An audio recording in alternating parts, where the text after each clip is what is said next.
À l'étape de la rocade sud-ouest, le directeur général a fait le constat, en compagnie du directeur provincial de Kinshasa qui l'a rejoint, de la levée de l'obstacle que constituaient les différents cimetières. L'exhumation et la relocalisation des tombes se fait en présence du représentant du Congo central, car le tracé des rocades de Kinshasa flirte avec la province de Simon Kimbangu.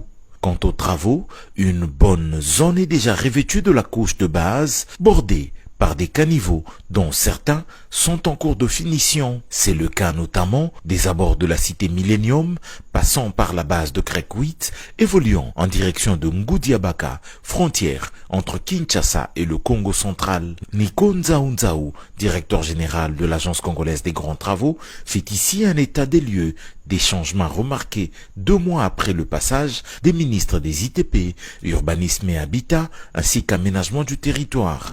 Qu'est-ce qui a changé? Sur le linéaire, nous avons vu que la fois passée, on était au niveau de la couche de fondation. Et maintenant, nous avons constaté avec moi que la couche de fondation est presque enterrée. C'est une manière de vous dire que les travaux avancent très très bien. Alors, au niveau de l'assainissement, quand nous sommes en train de venir, vous avez vu au niveau de PK13 qu'il y a un grand changement parce que nous avons constaté qu'il y avait un petit problème à cause de l'assainissement. Et nous avons demandé qu'on puisse améliorer les systèmes d'assainissement et vous avez vu qu'il y a des caniveaux supplémentaires qui sont en train d'être construits.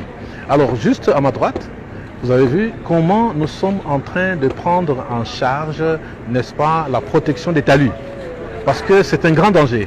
Au cas où les talus ne sont pas pris en charge, qu'est-ce qui va se passer? À chaque pluie, il y aura des éboulements et à ce moment-là, ils pourront enterrer la route. Sur la rocade sud-est, des caniveaux qui peu à peu envahissent tout le linéaire en travaux, des passages sous route mis en œuvre aux endroits indiqués, une planche d'essai de la couche de base en concassé 0,80, voilà autant de changements remarqués par le DG de l'Agence congolaise des grands travaux. À cette étape, la visite était guidée par la mission de contrôle BK, assistée de celle de surveillance, composée de l'Office des routes ainsi que de l'Agence congolaise des grands travaux. Dans cette zone, l'avènement de ce projet a attiré des occupants que les autorités devront à tout prix encadrer afin que les abords des rocades de Kinshasa restent protégés.